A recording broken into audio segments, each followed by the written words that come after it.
A Slack Story by James Sherrett. Pricing and Fair Billing Policy. Diving deeper on Slack's 2 levers of growth, learning principles about pricing, selling through objections, inventing the fair billing policy. By the middle of 2014, as we saw the numbers continue to roll up, as we watched the growth rate continue hovering at around 5% week over week, we thought we knew one big thing. Once a team started using Slack, short of going out of business, they never stopped. Really? This may sound a bit preposterous, and it's probably not absolutely true. Somewhere a team must have stopped using Slack. But for our decision-making purposes, and in the law of large numbers, it was practically true. Once teams started using Slack, they always kept using it. And so we started to see 2 distinct types of growth fueling our business. Source 1. New customers. The first source of Slack's growth proved pretty simple to understand. New customers. Someone at company XYZ hears about Slack, goes to slack.com, signs up to try out the product, invites some teammates, and starts using Slack. No one before at company XYZ had been using Slack. They're totally new to the product. These folks have a good experience. Slack's a pretty good product and so much better than how they had been communicating before.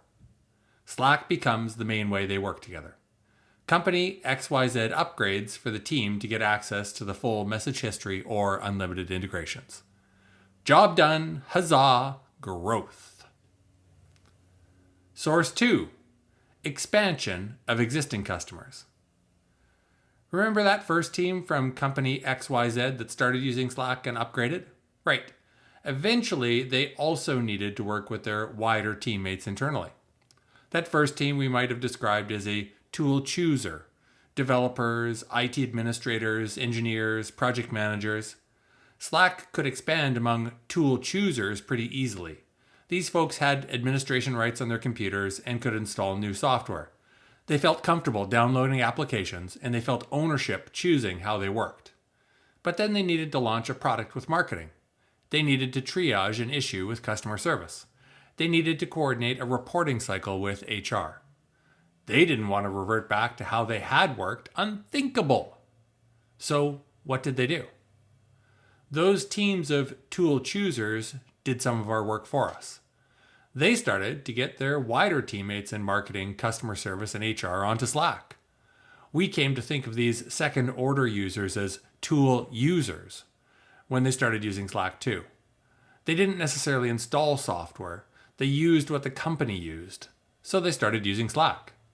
But no matter what we called the group of customers, Slack use pretty much always expanded at company XYZ. And since our business model built on a per-user basis, our revenue expanded at company XYZ. Tensions in expansion. The way I've portrayed Slack's growth above is a clean model that makes good sense and in a broad and general way is accurate. But it also created 2 kinds of tension for us and our customers. The first kind of tension was typical of any change at any organization. It can happen unevenly and feel ungainly. Company XYZ might have a hybrid communication system with Slack and a few other communication tools in tandem use for a period of time. We called this first tension the 1 foot on the dock and 1 foot in the canoe time, because it was impossible to maintain for very long. Customers disliked this stage and asked us what we recommended as a remedy. They felt the tension and didn't like it. We could see the tension, but we didn't really have much to suggest apart from an obvious strategy of waiting, trusting our product, and encouraging them to, just use Slack. That was the business we were in, after all. To help, we did build a pretty lightweight integration for folks to send emails into Slack, but we didn't do too much to support the 1 foot on the dock and 1 foot in the canoe period. We let the tension linger and assumed it was only temporary and only moving towards Slack as the universal solution for company XYZ. Want to import your Skype or HipChat or Campfire archives into Slack? Yes, we had easy ways for customers to do that. And you could export your Slack archives too, should you ever want to. But no one did that, and very few companies lasted too long with one foot on the dock and one foot in the canoe. The second kind of tension came from our billing model. Stepping fully into Slack meant more users on Slack and, as a result, a bigger bill for using Slack because we billed per user. For our customers moving fully to Slack, it solved their first tension and created a second tension. Let's call that second tension, I don't want to pay more. It's so basic, we didn't have a name for it. Sure, our customers acknowledged the more people who used Slack, the more value we get from it, but still, someone had to make the case to the enemy in finance who signs the checks. Principles about pricing. So we knew our customers pretty well, and we knew the dynamics of Slack adoption pretty well. Land and expand, as the model got called in the software industry. But still, amazingly, very few folks were queued up asking, how can I pay more? We wanted to make our pricing work for them and for us. We wanted to resolve their tension. In our loftier moments, we might have even articulated our pricing principles with the phrase aligned incentives. Here are 3 principles we followed, and then 3 tactics that came from the principles. Principle 1, make it simple. For new customers, we wanted to make our pricing simple to understand so they could share it internally, and low enough that it didn't raise too many objections. A director of IT at company XYZ could put a few $100s a month on their credit card and get reimbursed without a significant internal approval process. Easy peasy. Principle 2, make it fair. For expansion in existing customers, we wanted to make our pricing feel fair and not act as a barrier to expansion. We didn't want that same director of IT to avoid inviting teammates in marketing to use Slack because they would incur large upfront charges. More about what came from making our pricing feel fair below in the fair billing policy section. Principle 3, make it fast. We knew we were early in our customers' adoption and had limited resources for selling. The greenfield opportunity in front of us dictated that we had to keep moving fast. So we optimized for speed with new customers and flexibility and ease for expansion customers. For some brief fractions of time, we did think about how much money we could yield in total from each customer, but that never drove decisions. We wanted to minimize friction. Higher revenue per customer would come. We wanted to avoid an internal approval process or a contract negotiation or trigger a meeting with finance. Each of these principles worked making sure we delivered far more value for company XYZ than we asked to be paid. We believed that taking the long-run view would prove to be an asset, and it did. Zoom forward 5 years to 2019, and that long-run view we took eventually yielded layer cake graphs like this, showing each year of revenue from new customers continuing to grow over years of product use. Tactic 1, start high. So how did our pricing principles show up for our customers in action? Zoom back in time, and we had a very specific problem to solve.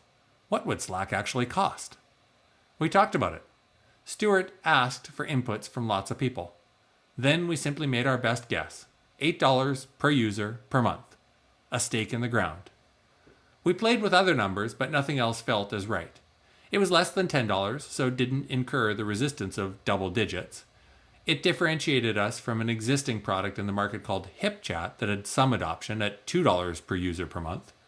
It meant a nice symmetry between the monthly cost of $8 per month and the annual cost of $80 per year. But it sure seemed high. Could we start there? We could. But we also got some pushback that I remember as, "I'll never pay that. Robbery!" That certainly showed up as a response before we got working on our story. Just think of the blasts I got from the cannon when negotiating a deal. But once we played it out a bit and worked on our value story, how much time could be saved by Slack, how reliability and performance were worth it, that Slack was a full-featured product that worked on all devices, that everyone at the company could actually use it, that it integrated with all the other products they already used, then resistance wavered. Slack was different, and people believed that, mostly. And in case they didn't, we still wanted to help them and show them what they might be missing. If they were old school Internet Relay Chat or IRC devotees, we built a gateway to connect them to Slack. If they weren't convinced, they could export their archives to another product. The message we wanted to convey: get started using Slack and see how much better it is before you say it's expensive. Tactic 2. Never say unlimited. One idea we played with early on was giving customers the option of signing up for an unlimited number of users for a fixed price.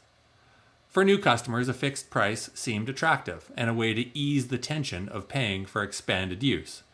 It was like an all-you-can-eat buffet. One price, no limits. Bottomless refills. To make that more specific, let's go back to our director of IT at Company XYZ. They actually manage 500 employees, about a mid-sized organization. That first group of companies at Company XYZ who used Slack was 60 people. Then they added an additional 25 people from marketing and HR for cross-functional work. So now they're 85 people humming along using Slack. They have the classic one foot on the dock and one foot in the canoe problem. And the director of IT gets more requests to use Slack every week. Then someone finally asks, maybe we could use Slack for all 500 employees rather than just 85. Oh, hey. Since they're good at their job, our director of IT has some solid knowledge of the software the company XYZ employees use. They've got a frame of reference for what other products cost per user.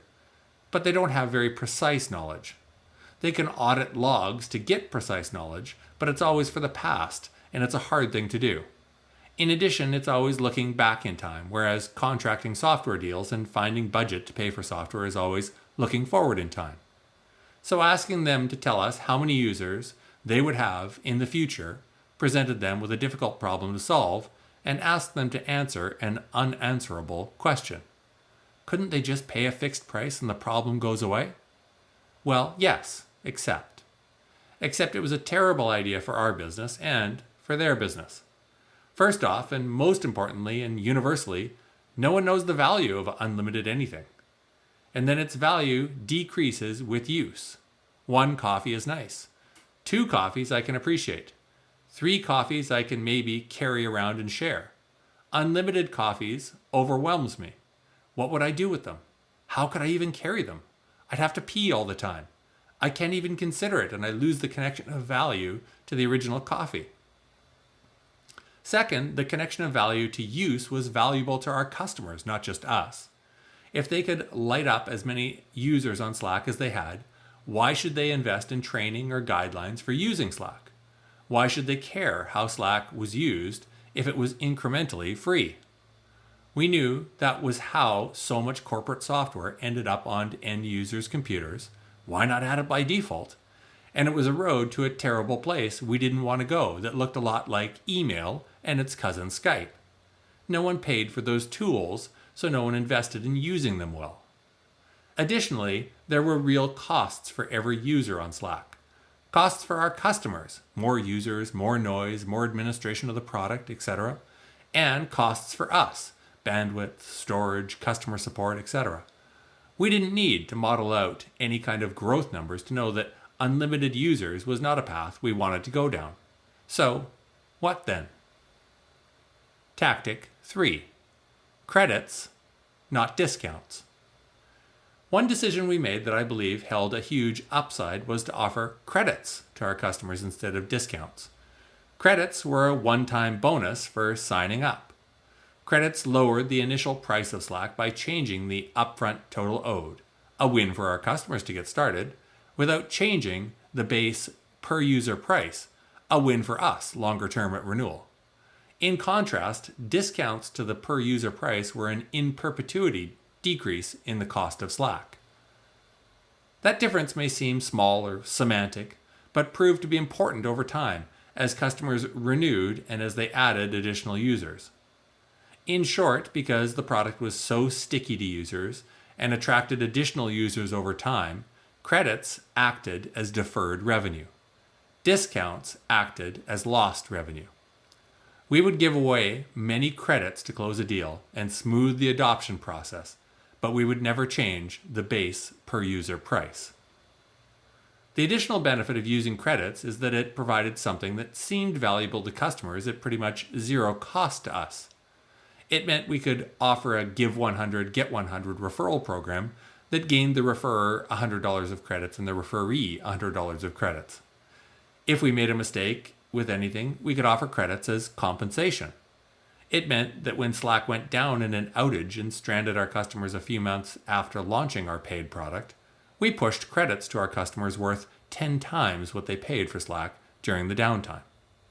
Credits acted like our own internal Slack-specific currency, orchestrated by our accounts team, which was me until October 2014, and administered by our fair billing policy. Which brings us to the fair billing policy story. Remember the unanswerable question of how many Slack users at company XYZ the director of IT had to pay for? The second tension felt by teams upgrading to Slack?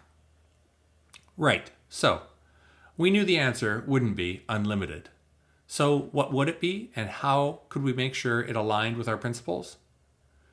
We decided to go around that unanswerable question, how many users in the future, to pose a different and easier question to answer. How many users at company XYZ are actually using Slack? And so, how about we'll just charge you for those users? If in the future your number of users ticks above what you're paying, we'll charge you more for those incremental users on a prorated basis. If it's fewer users, we'll add credits to your account on a prorated basis and then use those credits before we charge you again. This may all sound intelligent and reasonable in the abstract, and warm up the back patter, it was, but it all ended up actually being driven by a real-world example. Leading up to the launch of our paid product on February 12th, 2014, some large teams had already started using Slack. One of the features we'd let administrators enable when they signed up was for everyone with an @companyname.com email address who joined Slack to be added to their instance of Slack. It worked to increase virality and decrease friction. Yay! But it also caused a problem we didn't foresee.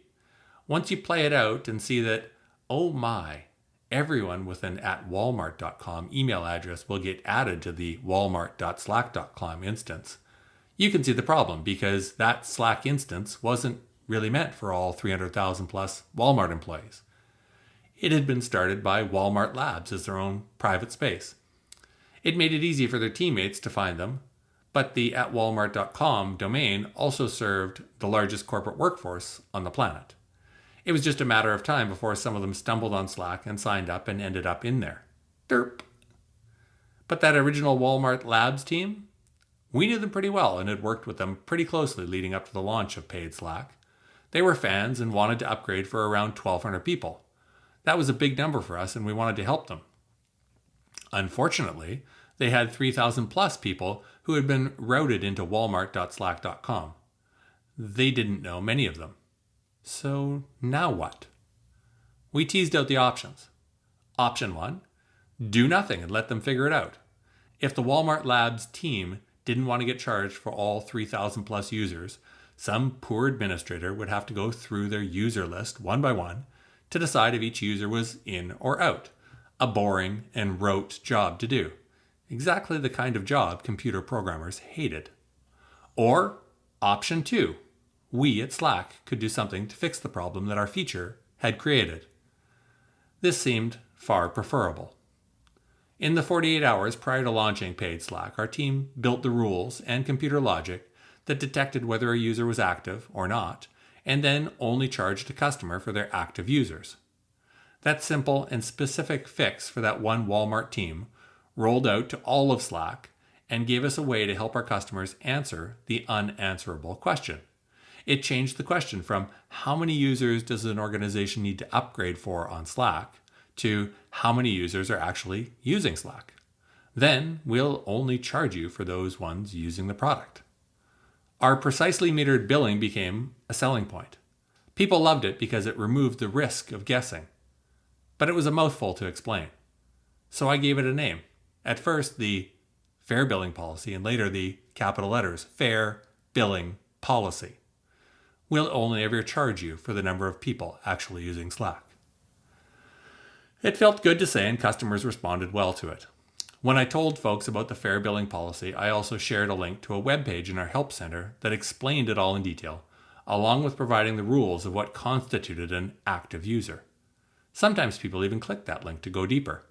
Mostly, they just liked to hear about the fair billing policy and trusted us to have implemented it correctly. On the same side as customers.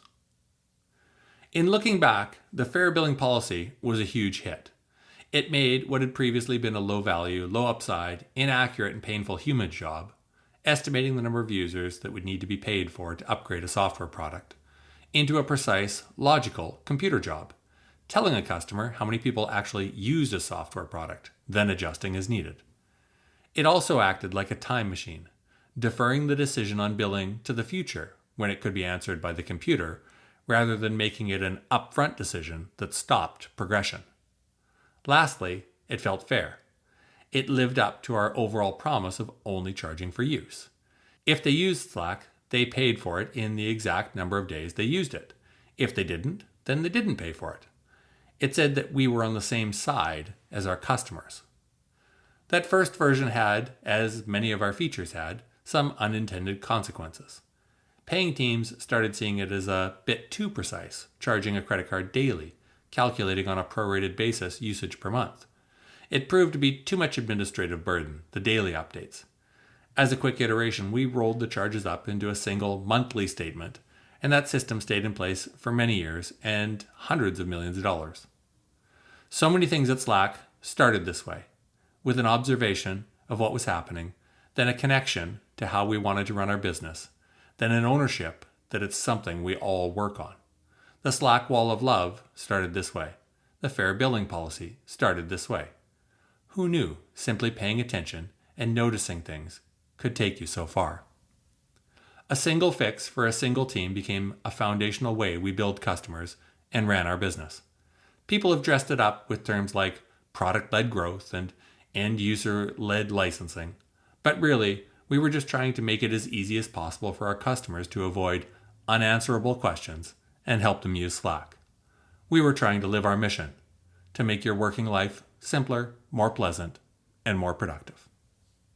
So thanks to the Walmart Labs team for bearing with us and giving us the chance to find a better solution. And to computer programmers for being lazy and hating rote, repetitive work. Up next, so yeah, we tried Slack. Introducing Slack to the world in video. Peeking behind the scenes. Finding a title that fit. Thank you very much.